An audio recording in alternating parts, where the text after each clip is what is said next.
En 2011, il y a eu dans la ville de Philadelphie 359 homicides.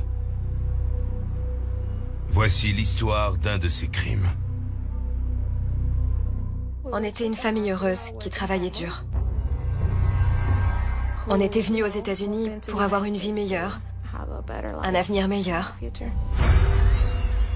Je n'aurais jamais pensé qu'on puisse subir une telle violence. Je ne peux même pas imaginer la terreur que ces filles ont dû vivre. Oui. Je n'aurais jamais imaginé que ça puisse nous arriver. C'est l'une des affaires les plus atroces que j'ai eu à traiter. Et j'en ai traité un paquet. Personne ne comprend pourquoi ça s'est passé comme ça. Ils ont toute une famille et fait 3 morts en 57 secondes. Il faut les arrêter. Ils ne méritaient pas de mourir. Comme ça.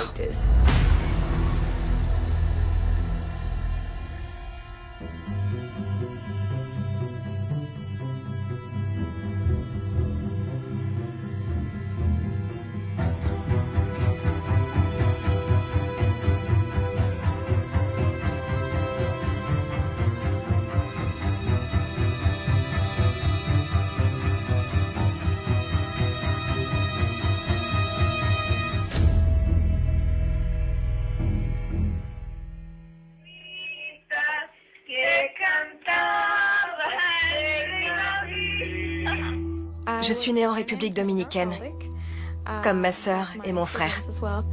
Mes parents sont de là-bas. Ils se faisaient toujours des câlins, des sourires, des blagues. Je leur disais, vous me rendez jalouse avec tout votre amour.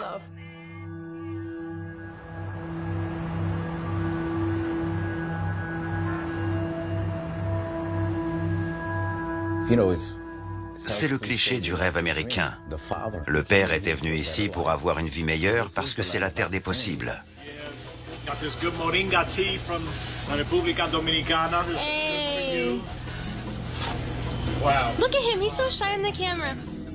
Il est venu dans ce pays pour travailler, que ses enfants aient une vie meilleure. Porfirio Núñez était en fait psychologue de formation, mais il ne pouvait pas exercer aux États-Unis. Il a donc dû trouver une autre façon de gagner sa vie. Les Núñez décident de monter une affaire et achètent un magasin d'alimentation qui s'appelle Lorinas. L'épicerie s'appelait déjà Lorinas. Ils ont gardé le nom et ils se sont lancés comme ça. Leur magasin était situé dans le district ouest de Philadelphie, dans le quartier de Mill Creek. Pour le district ouest de Philadelphie, c'est un quartier relativement calme, même s'il existe un certain taux de violence et de pauvreté. Mais les habitants s'entraident, et les Núñez étaient très appréciés des gens du quartier. Gonna be honest, Miss Rodriguez is kind of tough on class right now. Tous les jours après l'école, Jessica, 19 ans, et sa sœur Laura travaillent à l'épicerie avec leur père, leur mère et leur tante. C'est une affaire de famille. Tout le monde met la main à la pâte. Hello, Papi. Hey, how was school? It was good. Okay, hey, check out. Les filles tenaient la caisse et faisaient la fermeture. Le magasin ouvrait 7 jours sur 7. Depuis tôt le matin jusqu'à tard le soir. Mon père était adorable. Dans le quartier, tout le monde l'aimait. Hey, Julie, how are you? Il aidait les gens. Il n'était pas simplement le propriétaire de la boutique. 350. Hey, look, you take it. Are you sure? Yes, look, you pay me when you can. Si vous n'aviez pas d'argent, vous pouviez payer plus tard. Okay? Thank you, Mr. Rodriguez. Okay, you're welcome. Okay, have a good day. Bye. Il était comme ça, vous voyez? Le 6 septembre 2011, dans l'épicerie Lorinas, la famille s'apprête à baisser le rideau et à partir fêter l'anniversaire du père. Jessica et Laura, comme c'est la fermeture, sont en train de compter l'argent. Did you wrap that shirt that I got Dad for his birthday? Yeah, I put it in your room. La mère et la tante sont au fond de la boutique. Elles font le nettoyage de fin de journée. Le père remplit les rayons. Au moment où on va fermer la boutique, 2 types entrent. L'un des 2 hommes se dirige directement au fond du magasin. Je me dis que c'est un client qui va commander un sandwich parce que ma tante et ma mère sont au fond. L'autre homme s'approche de Jessica et de sa sœur qui sont à la caisse. L'homme qui vient à la caisse brandit une arme. Et là, je me dis, ok, c'est un braquage. Il oblige ma sœur à se mettre par terre. Quand il entend crier, mon père accourt. Wait. Et il crie, s'il vous plaît, arrêtez. Comme beaucoup de commerçants, Porfirio a sur lui une arme de poing pour se protéger. Mais il ne la saisit pas. Tout s'est passé en quelques secondes. C'est allé très vite. Soudain, le braqueur tire sur Porfirio qui est touché à la poitrine.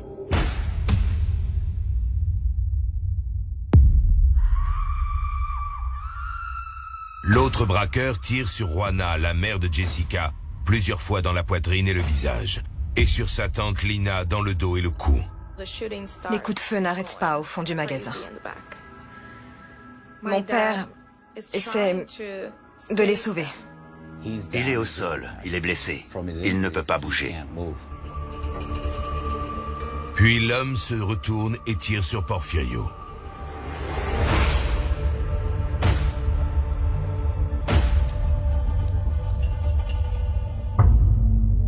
Puis les 2 braqueurs se dirigent vers Jessica qui se tient pétrifiée devant la caisse. À ce moment-là, je ne crie pas. Je ne fais rien. Je me contente de respirer. What you waiting for, an invitation? Hand me that. Maintenant, j'ai une arme sur le front et une autre sur la taille. J'ai 2 armes braquées sur moi. Je dis au type en face de moi, s'il vous plaît, ne tirez pas. Je dis, vous voulez un sac? Pour mettre l'argent? Il répond oui. Je lui donne un sac et ils partent. Yo!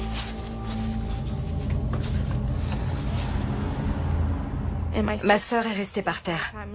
Elle ne sait pas ce qu'il s'est passé. Elle pense qu'ils ont tiré sur des boîtes de conserve. Alors, je lui dis, non, ils les ont tués.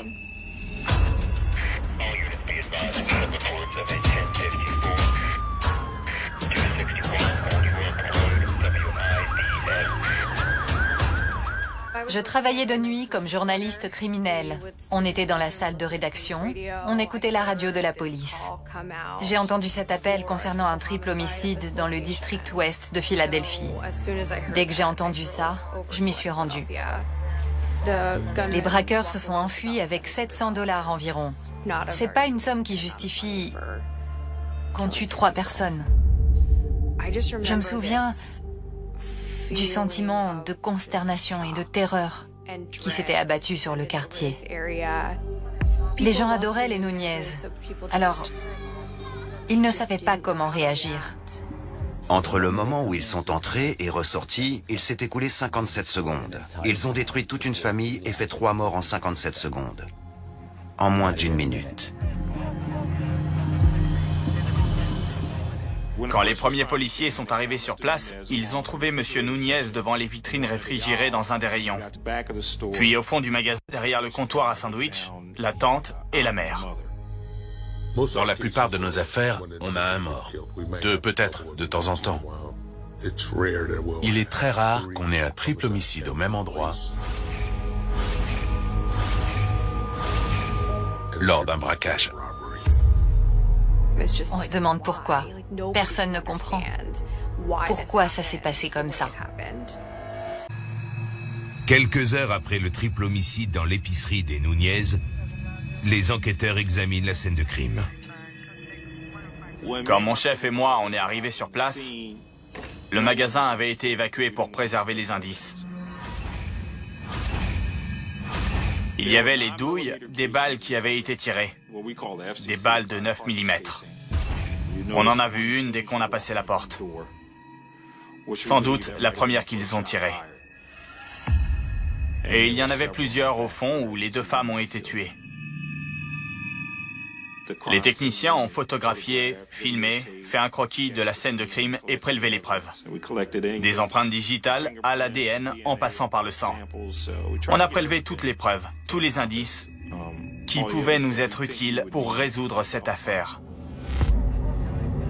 L'étape suivante, c'est le quadrillage du quartier. C'est un travail d'enquête à l'ancienne. Il frappe à toutes les portes et demande aux gens « Vous savez quelque chose? Vous avez vu quelque chose? Parlez-moi de ce magasin. » Excuse me, I'm Detective Hagen. Can you tell me what happened here tonight? Anything you saw, anything you heard? No, I just came over because I seen the tape. Il y avait des gens du quartier qui coopéraient et d'autres, bien sûr, qui ne voulaient pas. Are you from the area? Yes, we live across the street. Ces gens-là vivent dans le quartier. Ils connaissent le tueur et le tueur les connaît. Il sait où ils habitent, où leurs enfants, leurs grands-parents habitent. Ils espèrent que la police résoudra l'affaire, mais ils ne peuvent pas collaborer parce que... En fait, ils sont menacés. Ils peuvent être tués. Is there anybody else in the area I should speak with? Or? No, I'm sorry. I really don't know much. No?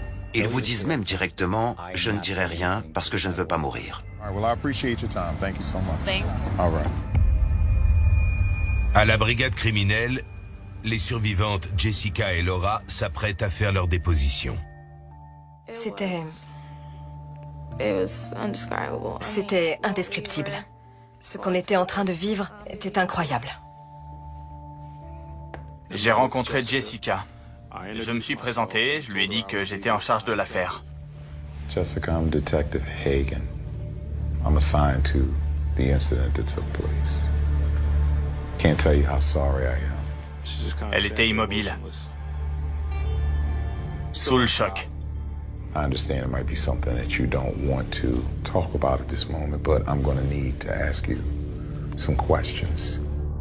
Ses premières questions, c'était, j'imagine, les questions habituelles après un crime comme celui-là. Que s'est-il passé? Comment ça s'est passé? Où étiez-vous? Avez-vous reconnu les braqueurs? Les aviez-vous déjà vus?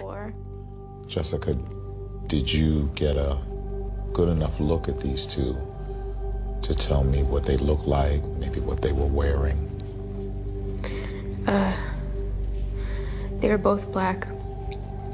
One was 5'8", 160 pounds. He was the one who asked for the money.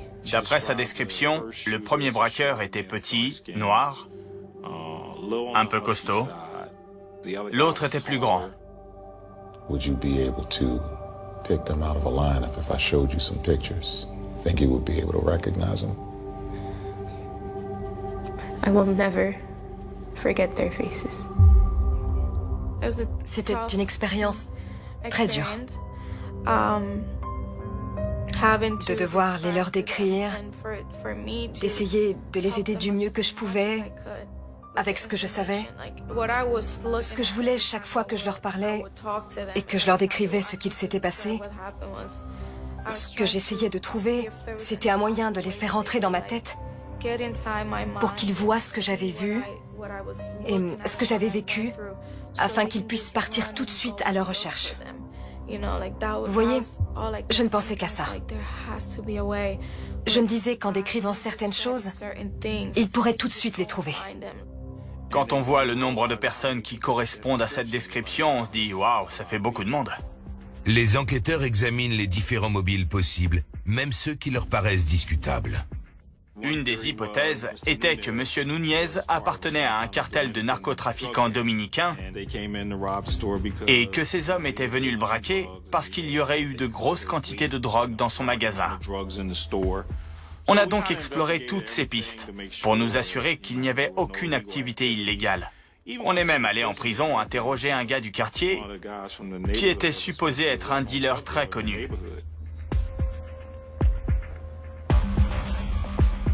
So, Mr. Nunez is clean.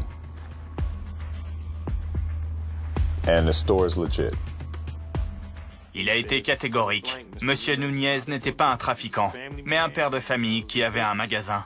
Et ce gars était connu pour vendre de grosses quantités de drogue dans le quartier. Et il était incarcéré à l'époque.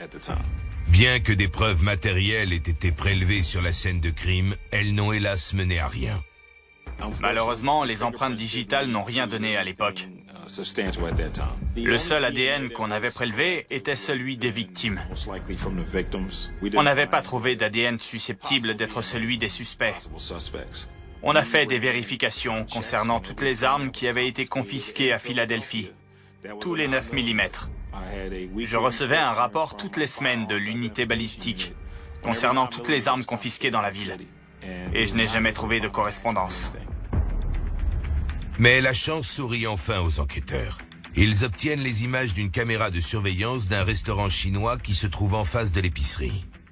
Sur ces images, on voit les deux braqueurs arriver et après le braquage, on les voit s'enfuir du côté où ils sont arrivés.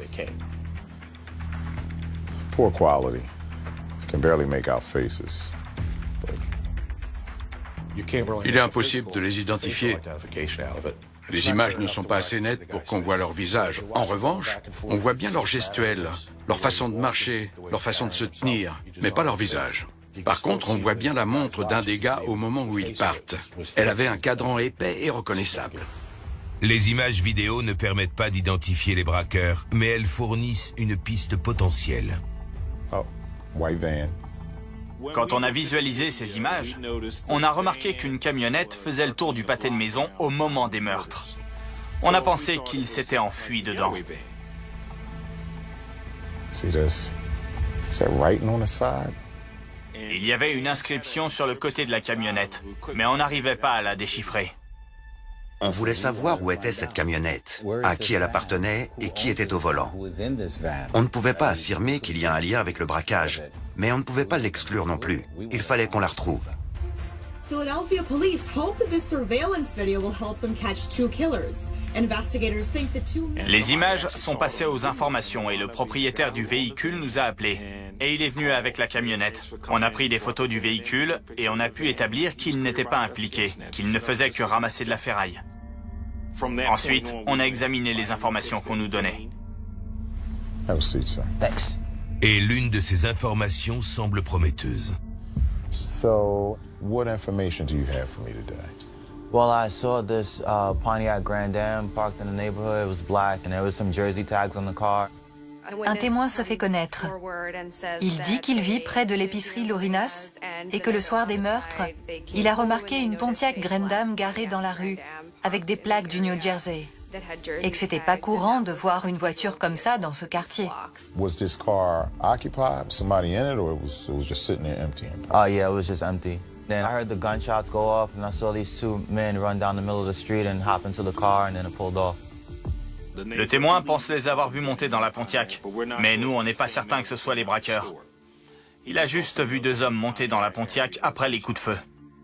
As soon as I heard the gunshots, I saw those two guys run into their car. Shortly after, okay. It seemed a little suspicious. Okay. So I feel like they must be involved in it or something. Il faut faire attention parce que certains aiment enjoliver leurs récits. On a bien vérifié cette piste, mais on n'a pas pu confirmer sa véracité. Thank you so much. This is helpful information. I appreciate you coming in. No problem. Thanks Good for having job. me. En un sens, c'est agaçant. On avance à tâtons. On ne sait pas exactement ce qu'on cherche. On espère que quelqu'un qui a vu quelque chose va nous appeler et nous dire « Voilà la personne que vous recherchez ».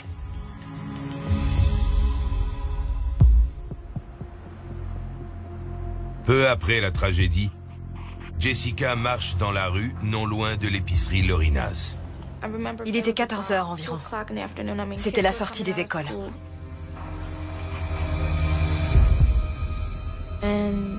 Je vois un type qui arrive à vélo de l'autre rue. Il a une capuche sur la tête. Je jurerais que c'est le braqueur qui était avec nous à la caisse. Il me regarde, mais je vois qu'il n'arrive pas à me remettre. Il passe tout doucement. Il a les deux mains sur le guidon, et quand il arrive à ma hauteur, il met une main dans sa poche. Là, je me suis dit que j'étais morte, que c'était fini. Alors il me regarde, mais il s'aperçoit que je ne vois pas tout son visage, et il s'en va.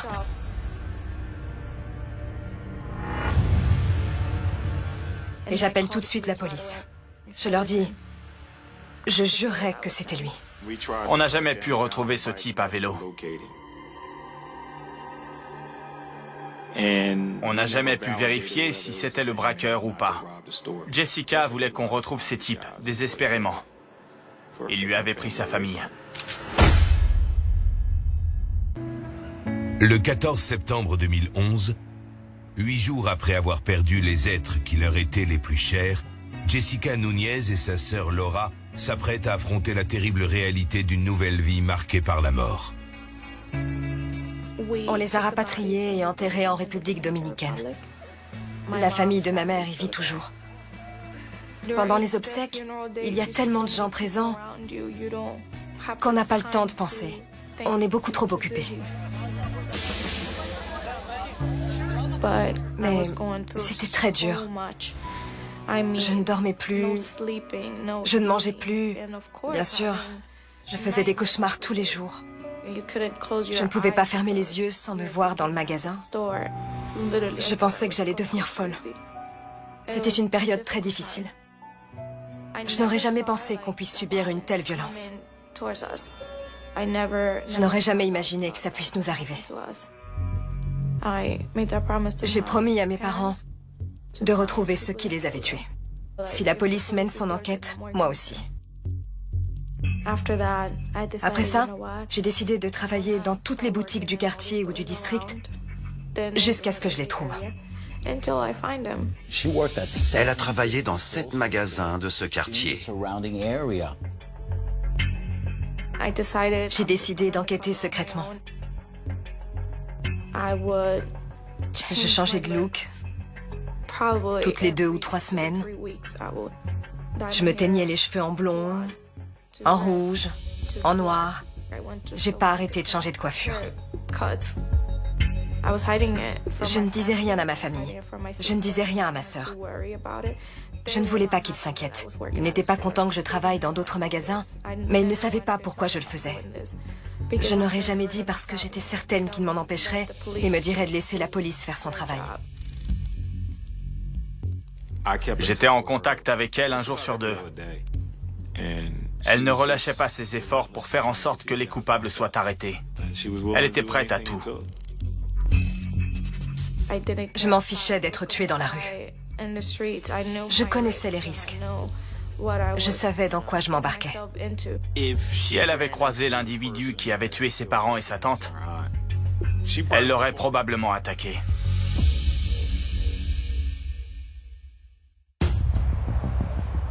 Pendant ce temps, les enquêteurs continuent d'explorer des pistes dans l'espoir que l'une d'entre elles fasse avancer l'enquête. On était sur la piste d'un type qui correspondait à la description du deuxième braqueur, le plus grand.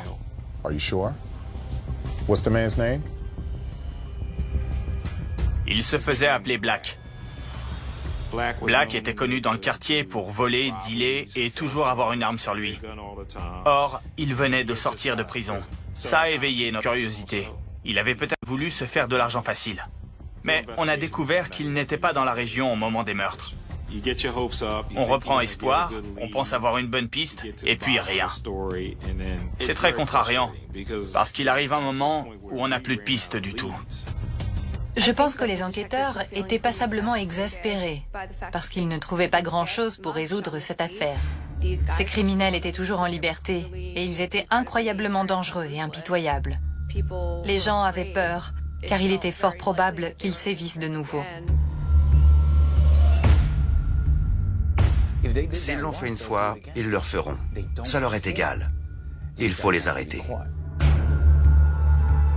Le jeudi 19 janvier 2012, à peine plus de 4 mois après les meurtres des Nunez, le capitaine James Clark de la brigade criminelle de Philadelphie met sur pied une cellule spéciale dirigée par le sergent Bob Wilkins. Le capitaine m'a fait venir dans son bureau et m'a demandé si je voulais diriger la cellule spéciale. L'enquêteur en charge de l'affaire à l'époque avait épuisé toutes les pistes. C'est là qu'on est intervenu. Le capitaine a pris cette décision pour avoir un regard neuf sur l'affaire. On a repris l'enquête depuis le début. On n'a négligé aucune piste. On a tout exploré. On a sillonné tout le quartier. On voulait se faire une idée de ce qu'il s'y passait. On a fait appel aux policiers en uniforme qui travaillaient dans ce district pour qu'ils nous disent ce qu'ils s'y racontaient.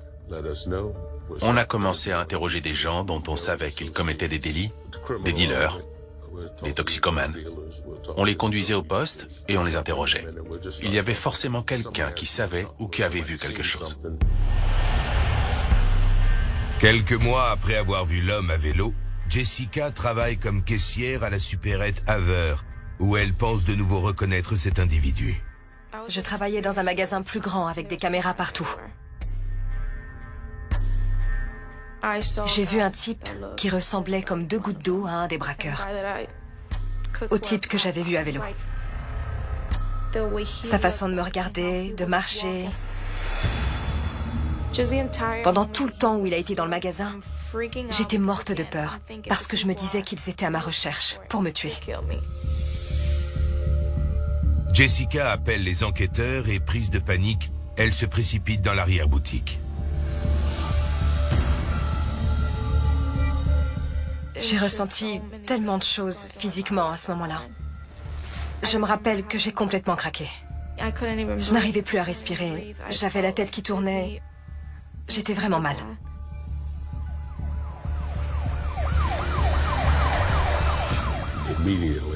J'ai tout de suite envoyé des hommes à la supérette.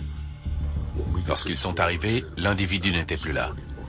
Mais on a pu vérifier que ce n'était pas le braqueur.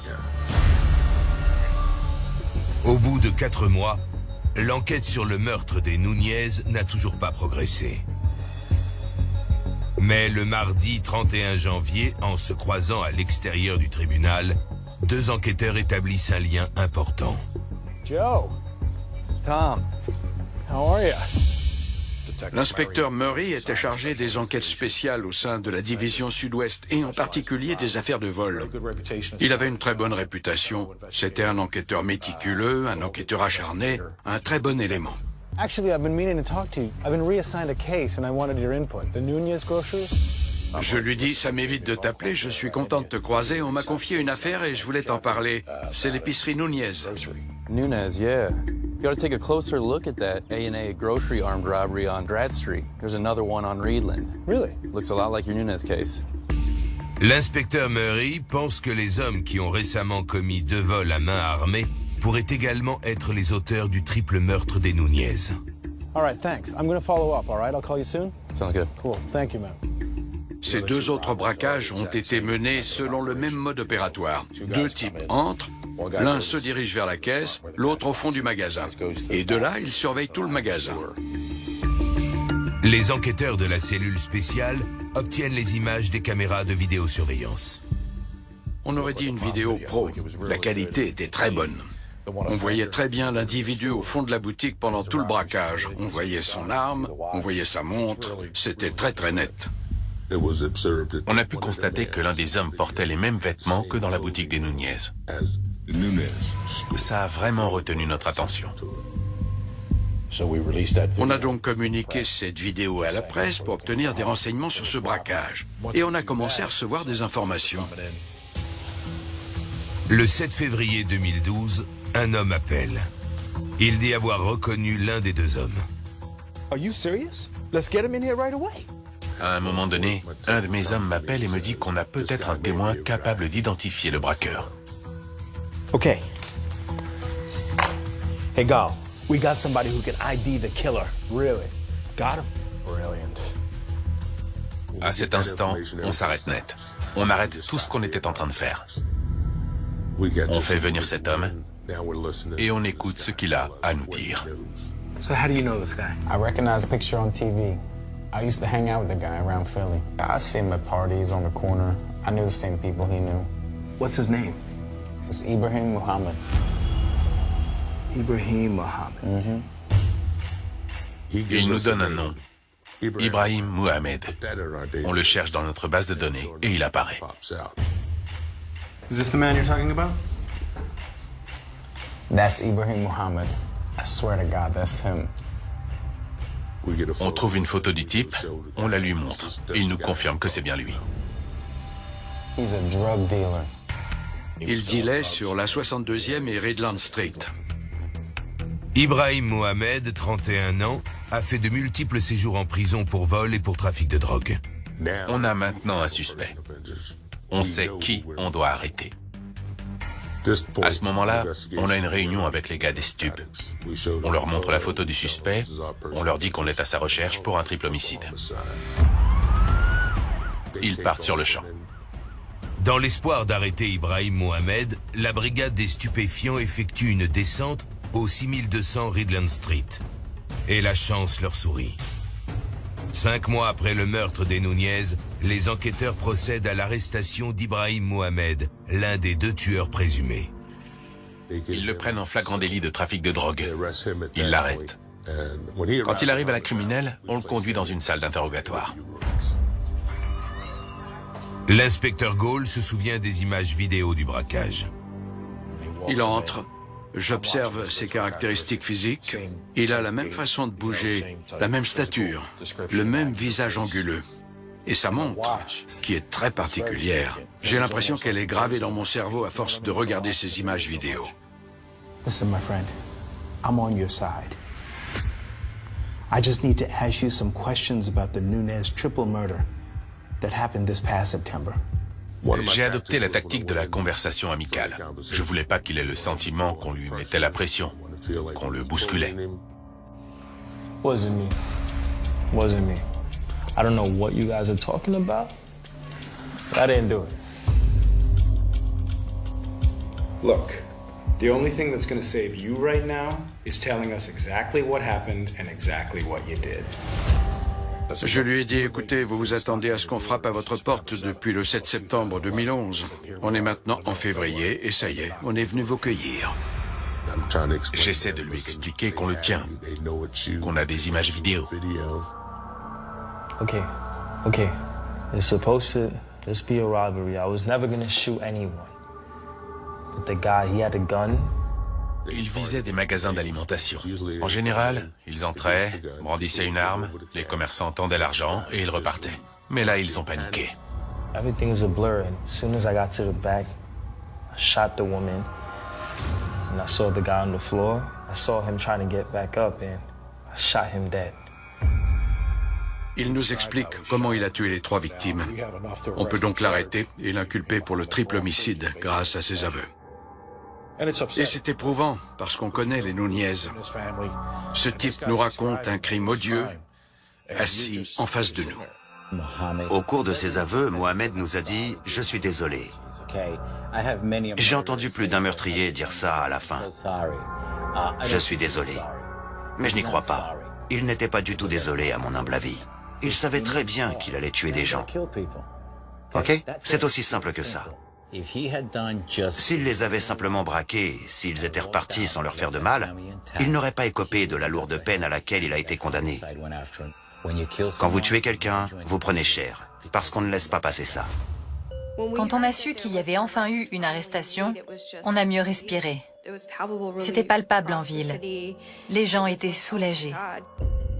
Ibrahim Mohamed ne tarde pas à nommer l'autre braqueur. Who was your accomplice? His name's Nalik. And Nalik's last name?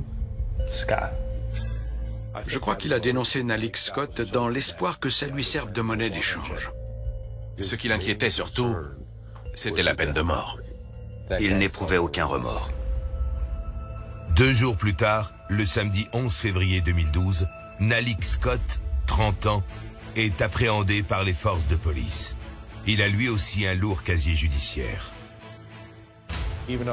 Bien qu'on ait pu arrêter Nalik Scott et Ibrahim Mohamed grâce aux aveux de ce dernier, on veut tous aller au procès avec un dossier en béton. On va donc maintenant montrer des photos, un panel de photos, aux témoins. Hey, Jessica, it's Detective Gall. Yes, we've got something. Ils m'ont appelé et m'ont dit qu'ils allaient passer. C'était tôt le matin. J'étais surprise. J'étais sous le choc. Un peu plus de 5 mois se sont écoulés depuis que Jessica Nunez et sa sœur ont vu leur mère, leur père et leur tante se faire tuer au cours du braquage de l'épicerie familiale. Jessica attend nerveusement les inspecteurs Gall et Wilkins. Je me disais qu'ils avaient de bonnes nouvelles. J'ai pensé qu'ils avaient peut-être retrouvé l'arme. Now, Jessica, I've got a couple of photos to show you, okay? Can you tell me if you recognize either of these two men? Oh my God. Dès que j'ai vu les photos, j'ai vu que c'était eux. That's them. These are the people who killed my family. Les hommes ne pleurent pas, mais on avait les yeux humides à cause de ce qu'on ressentait en la regardant.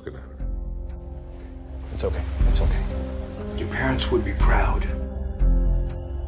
Maintenant qu'elle les avait identifiés, on pouvait inculper Nalik Scott et Ibrahim Mohamed. Les enquêteurs savent enfin précisément ce qu'il est arrivé à la famille Núñez le 6 septembre 2011. C'est l'anniversaire de Porfirio Núñez. La famille s'apprête à fermer un peu plus tôt ce soir-là pour pouvoir aller fêter ça. Je ne crois pas qu'ils soient entrés pour tuer les Núñez, mais juste pour les braquer. Dans les deux autres braquages, même s'il n'y a pas eu de mort, ils avaient quand même cette attitude agressive et intimidante d'entrée de jeu. C'était planifié, ils ont attaqué juste avant la fermeture, ils ont fait irruption à la façon d'un commando. Nalik se dirige toujours vers la caisse, c'est son truc. C'est lui qui récupère l'argent. Le deuxième braqueur va toujours au fond. Et Mohamed est violent. Il adore donner des ordres. Hurry up! We gotta go, man. Speed this up. Get down. Nalik attrape Laura. Elle hurle. Jessica est tétanisée. Le type est armé. Quand le père entend sa fille crier, il court vers la caisse en disant « Attendez, attendez !» Et quand Nalik voit que M. Núñez est armé, il tire.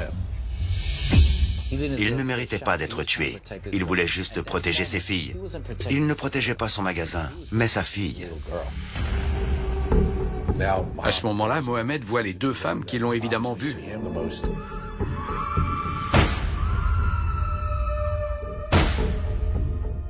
Et il les tue. Il revient, il voit que M. Núñez bouge toujours. Il tire et il le tue. Ça s'est passé tellement vite. Ils n'ont rien vu venir. Ils ne s'y attendaient pas. Ils ont décimé une famille. Ils ont tué de braves gens, des femmes qui n'étaient pas armées.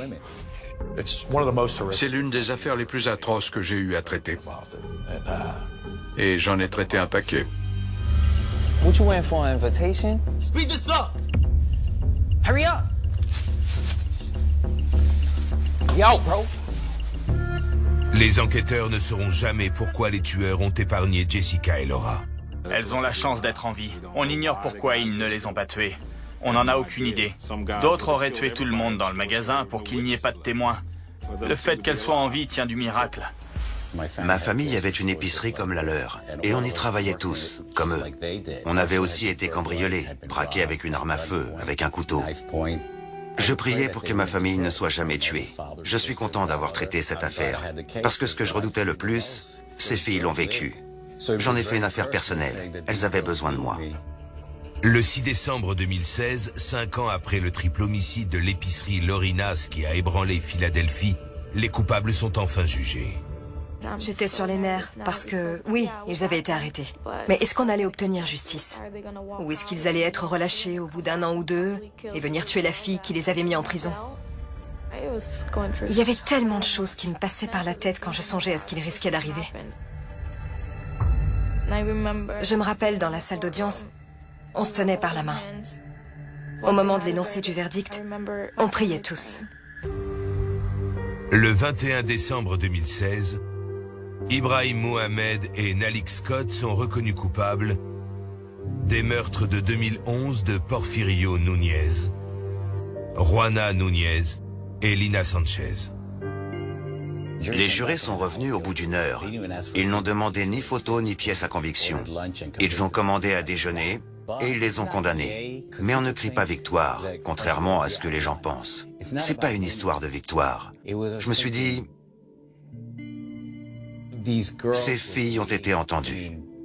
Je me suis juste dit, les filles,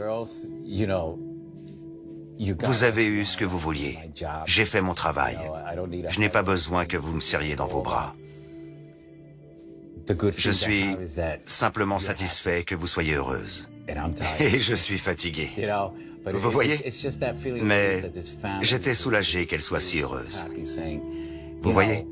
Elle pouvait regarder les jurés et se dire, ils nous ont écoutés, ils nous ont entendus. Mes parents étaient là, ils les ont crus. Ils leur ont accordé de l'importance. Vous avez fait votre travail, même si c'était difficile. Parce que personne n'a envie de condamner qui que ce soit pour meurtre. Donc je me suis dit, j'ai gagné, mais je me suis occupé de vous les filles. J'ai travaillé dur et obtenu ce que vous vouliez. J'ai commencé à pleurer. Ma sœur aussi. On se sent apaisé. Mais peu importe le nombre d'années qu'ils passeront derrière les barreaux, ça ne nous ramènera jamais nos parents. Il nous reste encore à accepter que notre père ne nous conduira jamais à l'hôtel quand on se mariera, qu'on ne pourra jamais appeler notre mère si on ne va pas bien. Il faut encore faire le deuil de tout ça.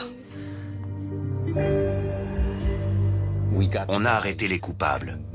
Et elles ont quand même la consolation de savoir qu'ils ont été condamnés. Ils n'ont pas échappé à la justice. Elles peuvent se dire, nos parents sont morts, mais vous avez été arrêtés et condamnés. Je sais que la famille, les survivants, ne voulaient pas qu'ils soient condamnés à mort parce que c'est contre leurs convictions. Mais l'accusation a fait en sorte que ces hommes n'aient pas la possibilité de demander une libération conditionnelle. Ils ne ressortiront jamais. Ils ne mettront plus jamais les pieds à l'extérieur de la prison et ne pourront jamais plus terroriser une autre famille. Jessica a pris le relais de sa mère et de son père. Elle s'est occupée de sa jeune sœur et de son jeune frère. Elle est devenue le porte-parole de la famille. C'est le mot résilience qui me vient à l'esprit quand je pense à elle. Je pensais que j'étais fragile. Je ne pensais pas que j'étais forte, comme le disait mon père. Tu peux faire tout ce que tu veux. Tu peux déplacer des montagnes si tu en as envie. J'ai mis quelques années avant de comprendre que oui, j'étais forte, que j'avais survécu et que j'avais appris à aller de l'avant. Et Jessica trouve le moyen de rendre hommage à sa famille en faisant ce qu'elle aime le plus au monde.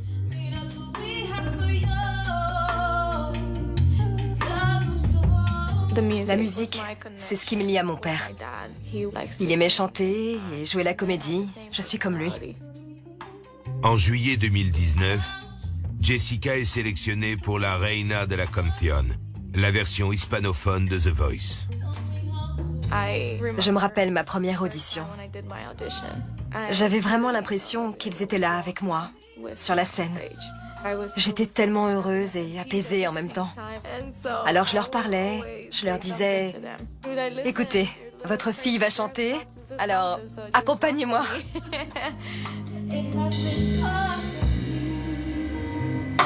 Without